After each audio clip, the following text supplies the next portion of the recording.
Welcome back to How to Not Play Like Wil Wheaton. This week we'll be reviewing strategy for a dice matching game based on the works of H.P. Lovecraft, Elder Sign. Unlike most of the games I've covered so far, the decisions made before the game, while have an effect, are not nearly as important as the decisions made during the game.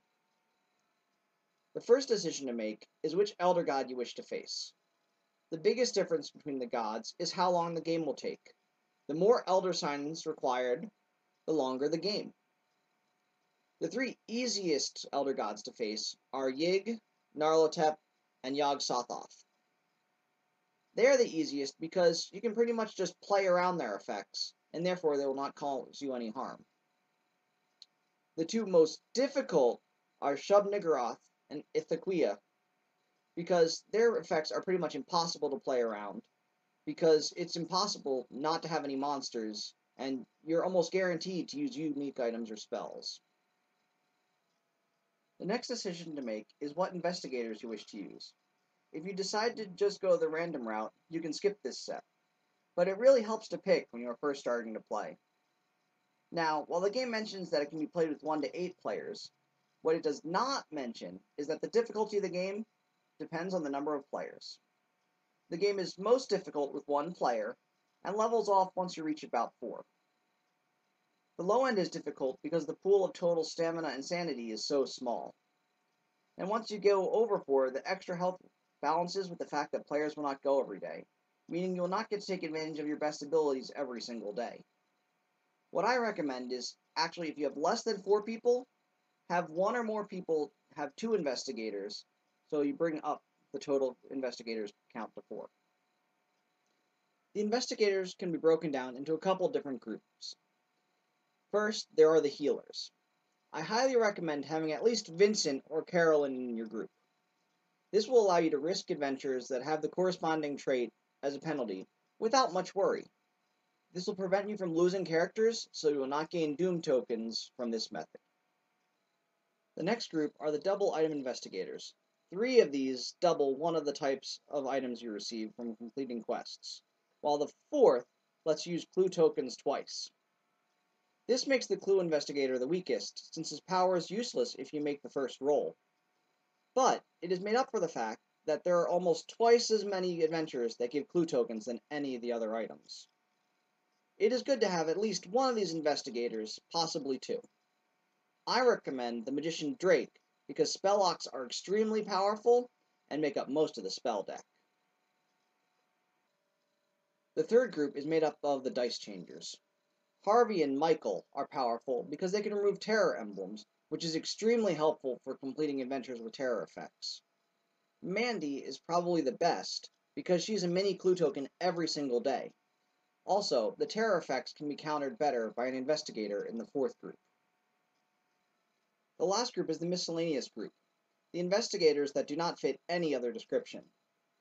Gloria and Jenny are nice because they make it easier to get extra dice. Sister Mary, Ashcan Pete, and Amanda Sharp sound really nice, but the situation their powers work for do not come up often enough for them to be as great as they could be. Lastly, there's Kate the Scientist, who has probably the best power in the entire game. She makes difficult quests extremely easy by ignoring terror and blocking monsters from spawning, which would make quests that are very dangerous completely harmless. Now we've arrived at the most important part of the game, choosing the adventure. It is what makes the difference between winning the game and losing. Rule number 1 is mostly math. The first thing you want to do is count how many dice are required to complete a quest. When counting, you should count 1 die for every 2 investigation. For example, this first quest here has 4 symbols, but really only requires 2 dice. On the other hand, this quest here also has 4 symbols, but will probably require 7 dice to complete. It would be a bad idea to attempt this quest if you only have the 6 green dice and no clue tokens. A good rule to follow is that you generally want to have 2 to 3 more dice than necessary to complete a quest. Another important factor in choosing which quest to complete is what the rewards are. While Elder Signs are how you win the game, it is much more important to gather items early on. The quest with 2 Elder Signs as a reward may be really tempting, but it is much better to save them for near the end of the game when you have extra items to spare. You're better off completing one of these first 2 quests early on. Only when the Doom track is over halfway full do you really have to focus on getting Elder Signs as quickly as possible, because if the Elder God awakens, it is extremely unlikely you will win the game. One last factor in looking for a quest to complete is looking for midnight effects. These should always be completed before midnight if possible, definitely not left for 2 days, because their effects add up quickly. Now this does not mean the first person has to do it, because you always must remember rule number 1, and it would be a bad idea for someone to attempt these quests if they have no chance of completing them.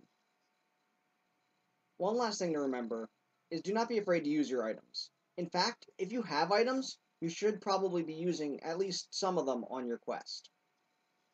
You should definitely use any items you would be receiving as a reward for that adventure, because if you're successful, you'll get them back anyway. Well, that's all for this week. I want to hear how you beat Gnarltep with 1 Doom token left to go, or how you were eaten by the world-devouring Maw of Cthulhu in the comment section below. Please remember to share, like, and subscribe, and I'll see you next time on how not to play like Wil Wheaton.